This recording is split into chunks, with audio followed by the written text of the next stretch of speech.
Hello students, मैं तौफीक खान आपका अपनी क्लास में बच्चों बहुत बहुत स्वागत करता हूं। बच्चों आज हम लोग वैद्युत रसायन में अब आगे बढ़ेंगे। तो आज वैद्युत रसायन के इस लेसन में बच्चों हमारी अगली हेडिंग होने वाली है वैद्युत अपघटनी। वैद्युत अपघटनी विलयन में चालकत्व या चालकता। बच्चों इसे हम लोग सी से प्रदर्शित करते हैं। आज हम लोग इस टॉपिक को पढ़ेंगे। इसके बाद और भी टॉपिक हम लोग इस लेसन पर आज कवर करने वाले हैं। तो बेटा लिखा है वैद्युत अपघटनी। वैद्युत अपघटनी क्या है बच्चों? वैद्युत अपघटनी को इलेक्ट्रोलाइट भी कहते हैं। वैद्युत अपघट्य, ठीक है। वैद्युत अपघट्य है क्या? वह रासायनिक पदार्थ जो जल में मिलाने पर आयनों में टूट जाता है उसे ही वैद्युत अपघट्य कहते हैं। तो भैया वैद्युत अपघट्य का हमको क्या बनाना है? विलयन। इसका मतलब वैद्युत अपघट्य को किसमें डालना होगा? पानी में। तो जैसे आप उसे पानी में डालेंगे तो बच्चों बन जाएगा वैद्युत अपघटनी विलयन। और उस वैद्युत अपघटनी विलयन में हमें पढ़ना है चालकत्व। चालकत्व का मतलब विद्युत के संचालन के बारे में पढ़ना है, विद्युत की चालकता के बारे में पढ़ना है। तो इस डेफिनेशन को समझाने से पहले मैं एक आपको डायग्राम बनाकर समझाता हूं, ठीक है। बच्चों हमारे पास एक पात्र ये है, इस पात्र को मैंने कहा ये पात्र ए है। बच्चों इस पात्र को मैंने कहा ये पात्र बी है। इस पात्र पर मैंने बच्चों पानी भर दिया। ये देखिए पानी भरने के बाद मैंने इस पानी में घोला NaCl। जैसे ही NaCl को घोला तो बन गया Na positive plus Cl minus. वहीं पर इस बी पात्र में इस जल पर मैंने घोला CaCl2। तो जैसे CaCl2 घोला तो बन गया बच्चों Ca2 positive plus 2Cl minus. क्या देखा आपने? आपने देखा कि जैसे ही पानी में इस NaCl के विद्युत अपघट्य को हमने घोला तो हमको बच्चों दो आयन प्राप्त हुए, एक सोडियम का और एक क्लोरीन का। दो आयन मिल गए। तो इनमें कुल आयन दो हमको मिल रहे हैं। वैसे दो आयन है नहीं है, जनरली तौर पर यदि हम एक मोल NaCl का घोलते हैं तो एक मोल बराबर होता है 6.022 इंटू 10 की पावर 23 के। ये महज आपको सिर्फ समझना है कि हमने एक मोल NaCl के लिए तो वो दो आयनों में विघटित हो गया। तो यहाँ पर दो आयन है। वहीं पर कैल्शियम क्लोराइड का एक मोल डिसोसिएट करते हैं तो एक मोल बनता है या एक आयन बनता है कैल्शियम का और दो आयन बनते हैं क्लोरीन के। तो बेटा टोटल आयन कितने? 3। तो भैया आयनों की संख्या कहाँ है? सबसे ज्यादा आयनों की संख्या, तो सबसे ज्यादा आयनों की संख्या बी वाले पात्र में है। तो बच्चों जिसमें आयनों की संख्या ज्यादा होगी ना उनमें वैद्युत धारा का संचालन भी अधिक होगा, ठीक है। संचालन इसमें भी है लेकिन जितना अधिक संचालन इसमें है उतना उसमें नहीं है। तो चलें फाइनली हम लोग देखते हैं वैद्युत अपघटनी विलयन में चालकत्व की परिभाषा क्या है, ठीक है। तो वैद्युत अपघट्य का जलीय विलयन में, वैद्युत अपघट्य के जलीय विलयन में विद्युत धारा को प्रवाहित करने की क्षमता विलयन की चालकता या उसका चालकत्व कहलाता है। तो मैं एक बार इसको समझाता हूं। थोड़ा फैन बंद कर दीजिए, ठीक है। तो देखिए क्या देख रहे हैं आप? इसकी डेफिनेशन को एक बार ध्यान से समझें बच्चों। क्या कह रहा है डेफिनेशन? डेफिनेशन कह रही है एक पात्र में जल भरा है। इस पात्र में आपने मान लीजिए कोई वैद्युत अपघट्य घोल दिया, इलेक्ट्रोलाइट घोल दिया। तो जैसे इलेक्ट्रोलाइट घोल दिया तो ये बन गया वैद्युत अपघटनी विलयन। तो वैद्युत अपघटनी विलयन में विद्युत धारा प्रवाहित करने की क्षमता को यानी इसमें अगर क्षमता है कि ये विद्युत धारा को अपने आप में प्रवाहित कर लेगी तो भैया विद्युत धारा को अपने आप में क्यों प्रवाहित कर लेगी? बहुत बड़ा सवाल है। तो इसीलिए प्रवाहित कर लेगी क्योंकि इस विलयन में आयन मौजूद है और आयन मुक्त अवस्था में है। तो आयन वह गाड़ी है जिसमें विद्युत धारा सवार होकर पूरे विलयन में फ्लो करेगी, ठीक है ना। तो बच्चों सीधी सी बात है कि विद्युत अपघट्य का वह विलयन जो विलयन अपने आप में विद्युत धारा को प्रवाहित करने की क्षमता रखता हो, ऐसे विलयन में पाए जाने वाली उसकी यह क्षमता विलयन की चालकता या विलयन का चालकत्व कहलाता है। ये इसकी डेफिनेशन हो गई। ठीक है ना बच्चों। अब फाइनली आगे हम लोग बढ़ते हैं। क्या है इसकी डेफिनेशन, इसका नोट हम आपको बताते हैं। इसमें एक महत्वपूर्ण बात क्या है बच्चों, इसका एक महत्वपूर्ण बात यह है, ठीक है, विलयन की चालकता, विलयन की चालकता को किससे रिप्रेजेंट करते हैं, सी से। विलयन की चालकता के लिए प्रतिरोध व्युत्क्रम होता है, प्रतिरोध व्युत्क्रम होता है। तो बच्चों विलयन की चालकता सी, ठीक है, के लिए प्रतिरोध व्युत्क्रम होता है। प्रतिरोध को किससे दर्शाते हैं, आर से। व्युत्क्रम यानी उल्टा है, 1/r। ठीक है, तो बच्चों मैं इसमें आपको ये बताऊं कि आर का मान जितना बढ़ेगा, प्रतिरोध जितना बढ़ेगा, चालकता उतनी कम होगी। चालकता जितनी बढ़ रही होगी तो समझ जाएंगे प्रतिरोध कम होता जा रहा है। समझ रहे ना बातें। तो बच्चों अगर आपसे पूछा जाए सी का मात्रक क्या है, तो आप सी का मात्रक देखिए। सी किसके लिए हम कर रहे हैं, वैद्युत अपघटनीय विलयन में चालकत्व या वैद्युत अपघटनीय विलयन में चालकता, जिसे सी कहते हैं। तो सी का मात्रक क्या है, तो बच्चों मैं इसी से आपको मात्रक बनाना बता रहा हूं। तो ये सी तो है, सी का मात्रक देखिए क्या है, आर प्रतिरोध। प्रतिरोध का मात्रक आप फिजिक्स पर जाए तो आपको याद आएगा, आर का मात्रक, प्रतिरोध का मात्रक क्या होता है, ओम। तो यानी यहां पर ओम बटे के ऊपर जाएगा तो इनवर्स में हो जाएगा। तो सी का मात्रक क्या हो गया, ओम इनवर्स। एक और भी इसका है, आप इसका सिंबल भी बना सकते हैं, ओम इनवर्स, या तो इसे आप लिख सकते हैं महो, MHO, महो। ठीक है ना। तो ये बन रहा है आपका बच्चों सी का मात्रक। आगे बढ़ते हैं। आपको बच्चों एक बात ज्ञात होगी, आपको ये बात पता है क्या कि R बराबर V/I होता है। ओम के नियम से ये बात आपको पता चलेगी, R बराबर V/I। तो R का मान यहां पर रख देते हैं, तो क्या बन रहा है, C बराबर 1/V/I। I ऊपर चला जाएगा, C बराबर I/V। यहां तक फाइनल कैलकुलेशन। ठीक है, आगे बच्चों मैं इसे आपको समझाता हूं। तो देखिए बच्चों एक फिगर, एक डायग्राम बनाता हूं। ठीक है, ये एक डायग्राम देखिए आप, इसमें ये जल भरा है। ठीक है, जल में कोई वैद्युत अपघटक घोल दिया। अब बच्चों ये तो आप जानते हैं कि आप इसमें क्या लगाएंगे, विद्युत धारा प्रवाहित करने के लिए इलेक्ट्रोड लगाएंगे। तो इलेक्ट्रोड लगाया तो आप सेल से इसे जोड़ भी दिए। तो बच्चों इन इलेक्ट्रोडों, ये दो इलेक्ट्रोडों के बीच का जो आपको विभवांतर रखना है ना, विभवांतर की वैल्यू 1 रखनी। और अगर विभवांतर की वैल्यू 1 रखनी है तब हमारे पास क्या हो जाएगा, C बराबर I/1 या C बराबर I। तो हमारे पास फिर से बच्चों एक नई परिभाषा आई। अगर C बराबर I तो एक नई परिभाषा आई। क्या परिभाषा आई कि किसी वैद्युत अपघटनीय विलयन में यदि इलेक्ट्रोडों के मध्य विभवांतर 1 वोल्ट लगाया जाए तब वैद्युत अपघटनीय विलयन में प्रवाहित होने वाली धारा विलयन की चालकता कहलाती है। सी कहलाता है, विलयन की चालकता कहलाता है। ठीक है ना बच्चों। तो ये हो गया आपको वैद्युत अपघटनीय विलयन में चालकत्व। इसके बाद अब इस क्रम में आगे बढ़ते हैं बच्चों। देखें अब आपको अगली हेडिंग में इसमें पढ़ाता हूं आपको विशिष्ट चालकता।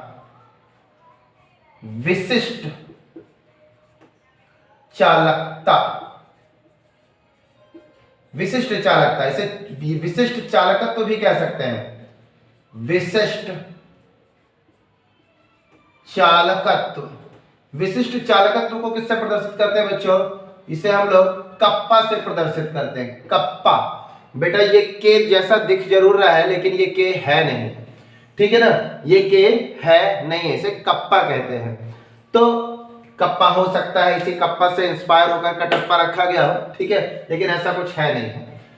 तो कप्पा विशिष्ट चालकता के लिए जिसको प्रदर्शित करते हैं वो है कप्पा। तो क्या है कप्पा वो समझते हैं बच्चों। डेफिनेशन लिखता हूं पहले, एक बहुत छोटी और बहुत प्यारी सी।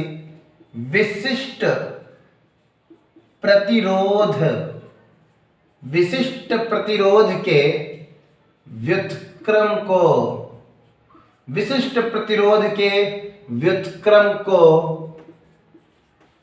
विशिष्ट चालकता कहते हैं। डेफिनेशन बड़ी छोटी है लेकिन काम की है, बहुत समझाएगी आपको बात।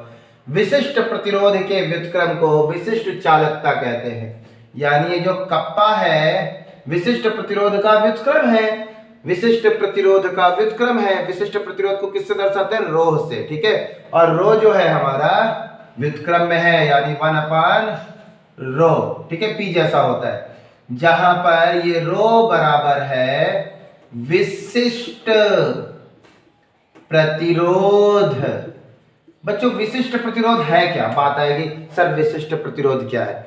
तो बच्चों मैं यहां पर आपको केमिस्ट्री में विशिष्ट प्रतिरोध को समझाऊंगा। किसके आधार पर? वैद्युत अपघटनी विलयन के आधार पर, ठीक है। तो देखिए ये बच्चों हमारे पास एक पात्र है, इस पात्र में क्या भरा हुआ है? विलयन भरा हुआ है, वैद्युत अपघट्य का। तो क्या है विशिष्ट प्रतिरोध वो समझिए।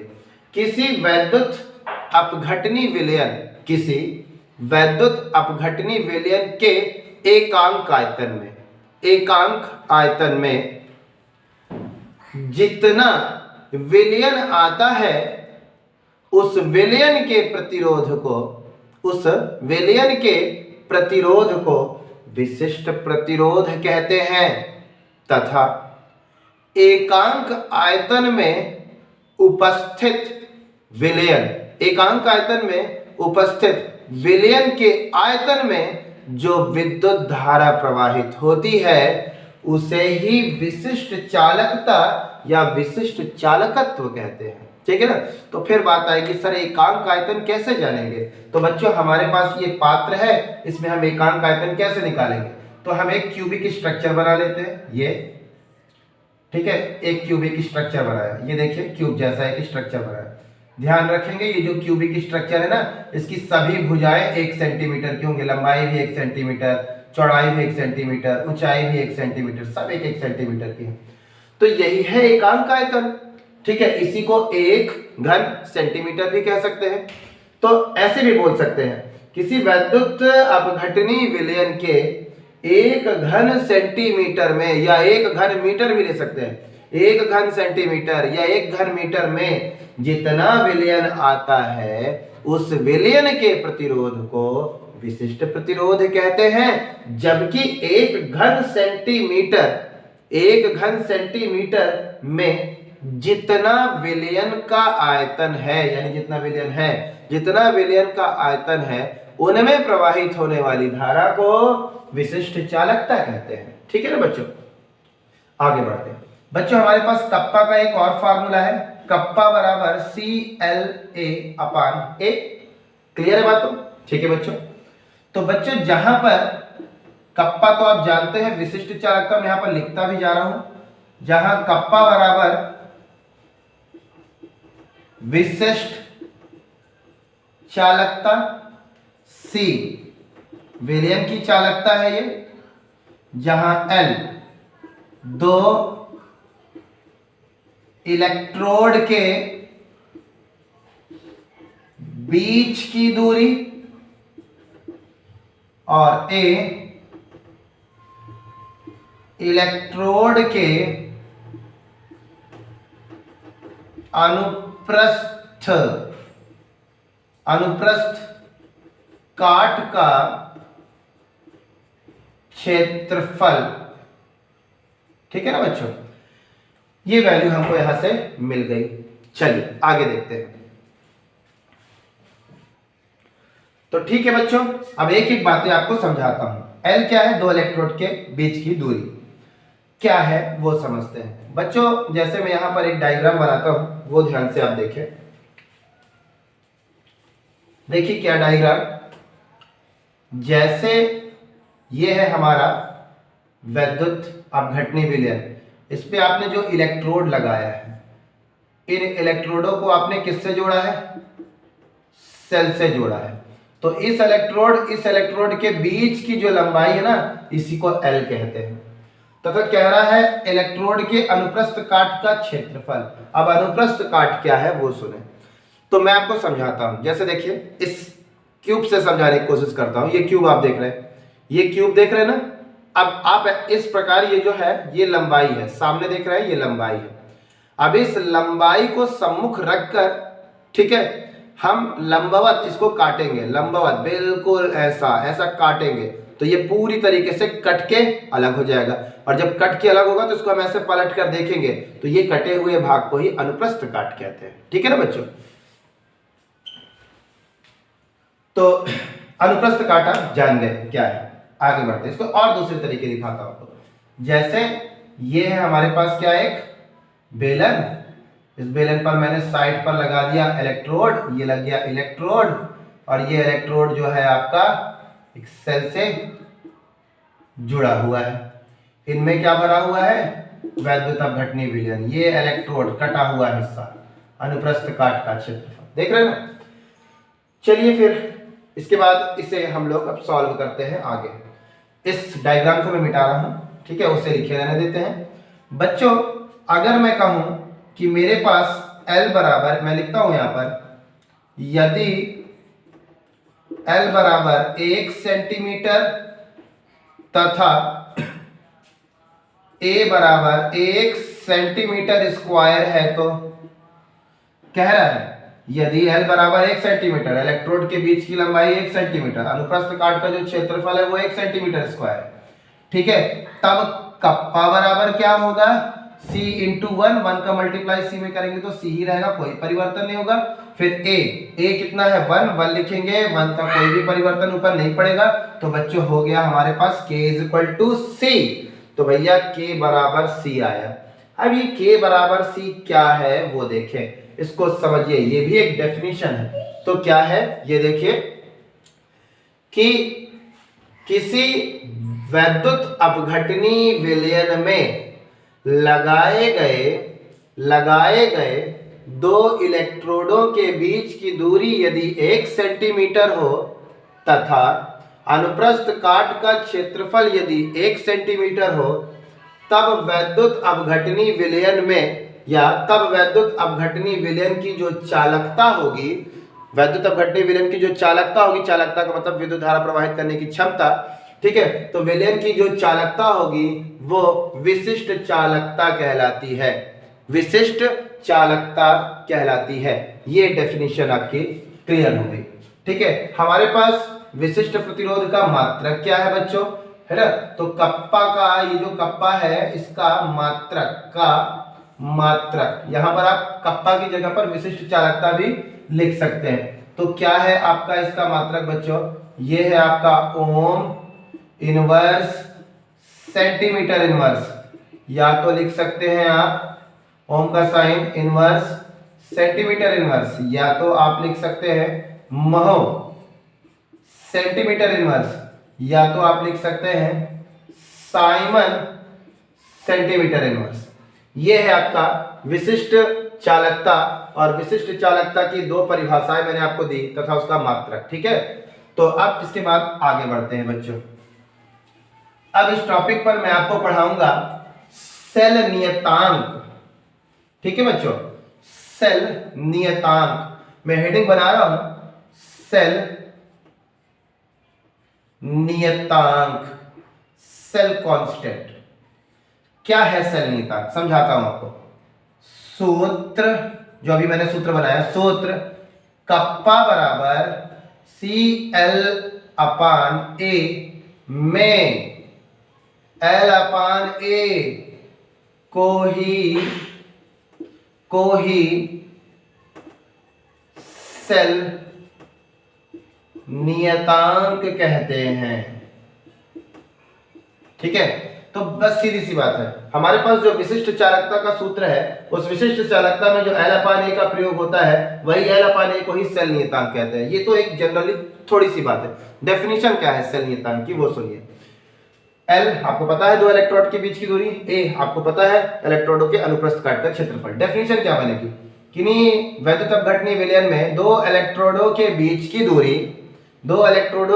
की दूरी तथा इलेक्ट्रोडों के अनुप्रस्थ काट के क्षेत्रफल के अनुपात को सेल नियतांक कहते हैं। समझ गए बच्चों? ठीक है, आगे बढ़ते हैं। तो हम प्रयोग करते हैं सूत्र कप्पा बराबर CL/A से। तो क्या लिखेंगे, कप्पा बराबर C इंटू L/A लिख सकते हैं। C का मल्टीप्लाई फिर इसमें होगा तो Cl ही बनेगा। जहां पर L/A क्या है, L/A को ही सेल नियतांक कहते हैं। तो हम लिख सकते हैं कप्पा बराबर C इंटू सेल नियतांक, ये देखिए हो गया। फिर अब क्या लिख सकते हैं, सेल नियतांक बराबर कप्पा अपान C। क्लियर है बच्चों? फिर हम क्या लिख सकते हैं, यहां पर अब इधर से लिखूंगा, सेल नियतांक बराबर, कप्पा को बाहर लाते हैं थोड़ा सा, कप्पा इंटू 1/C। तो कप्पा का 1 में मल्टीप्लाई होगा तो कप्पा अपान C ही हो जाएगा। ठीक है, तो वो मैंने लिख दिया। हमें ज्ञात है, पीछे से क्या ज्ञात किया है, अभी आपने ज्ञात है C बराबर 1/R। C बराबर 1/R। अभी आपने हाल फिलहाल कहां पर पढ़ा था, अभी आपने पीछे पढ़ा है कि जो विलयन की चालकता होती है उसके लिए प्रतिरोध व्युत्क्रम होता है। अभी हाल फिलहाल अभी आपने ये चीजें पढ़ी थी। ठीक है ना, किसमें पढ़ी थी, वैद्युत अपघटनीय विलयन की चालकता में पढ़ी थी। ठीक है ना। तो देखें, अब इधर इसको इधर यहां ले आते हैं, C को उधर कर देते हैं, तो हमारे पास क्या बन जाएगा, R बराबर 1/C। तो 1/C का मान कितना, R, तो 1/C की जगह पर R लिख सकते हैं। तो हम लिखते हैं सेल नियतांक बराबर कप्पा इंटू R। हिंदी में इसे लिखना चाहे तो क्या लिख सकते हैं, सेल नियतांक बराबर, कप्पा को बोलते हैं विशिष्ट चालकता, गुणे R को क्या बोलते हैं, प्रतिरोध। आगे आपका सेल नियतांक का फार्मूला।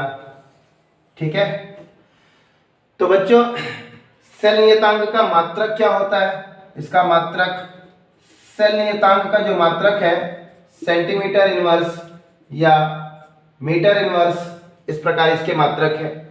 बच्चों जो सेल नियतांक का मान होता है ना, वो मान सभी सेलों के लिए अलग अलग होता है। ये विशेष है, सेल नियतांक की जो वैल्यू है सभी सेलों के लिए फिक्स नहीं होती, अर्थात सभी सेलों के लिए सेल नियतांक का मान अलग अलग होता है।